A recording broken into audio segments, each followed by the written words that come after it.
everybody, Jen Hodge here. Happy holidays! I'm here today following in the noble and time-honored tradition of jazz bass players sharing their signature seasonal cocktail recipes with their friends. I've been working on a festive original cocktail, which I've named after a favorite Lionel Hampton tune from 1939 called Gin for Christmas.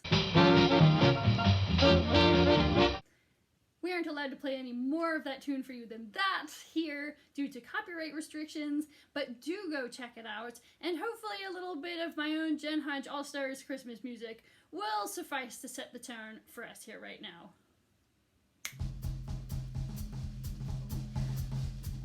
So in order to make your own gin for Christmas, you'll need rosemary syrup, which I'll show you how to make. You'll need a few sprigs of rosemary, and don't forget to keep one aside for later. A cup of sugar, a cup of water, a pot, a strainer, and a jar with a good seal. And you'll also need ice, lime, gin, preferably one that includes rosemary as one of the botanicals, but you can use any gin you like, really. Some tonic or soda water, frozen cranberries, a juicer. You want either a tall, narrow piece of stemware, i.e. a champagne flute, or a martini glass would be nice, or a rocks glass if you prefer. A cocktail shaker, a jigger, and possibly one of these cool Jen Hodge shot glasses, just, to sample gin.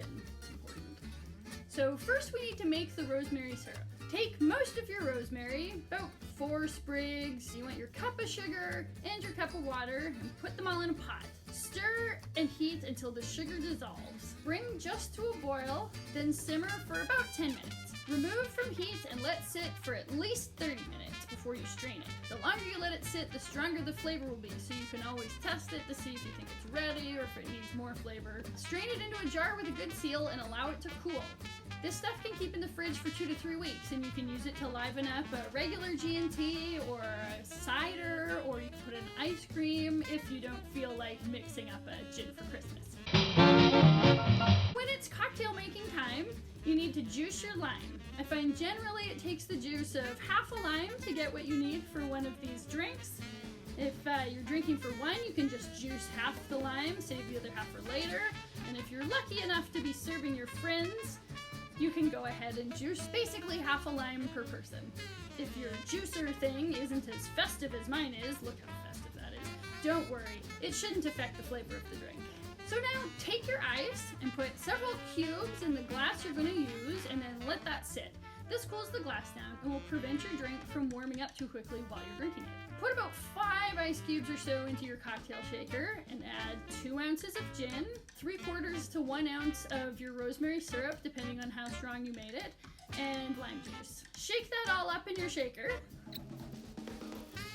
If you don't need to make any adjustments to the flavors at that point, then go ahead and dump the ice out of the glasses that have been cooling, and you can pour your mixture right in there. Pour a bit of tonic water or soda water in there to top it off, because the bubbles, the effervescence, will deliver that rosemary flavor and scent up to your nose. Garnish that puppy with a frozen cranberry, which will float and look all lovely, and a little sprig of that rosemary that you left behind from when you were making your rosemary syrup. Oh yeah, look how festive that looks. Cheers, everybody! I hope you enjoy making and drinking your very own gin for Christmas. Do go listen to that Lionel Hampton tune. It's really great. And if you've been enjoying the music in the background here, you can find that on my Christmas Treats EP. Merry Christmas!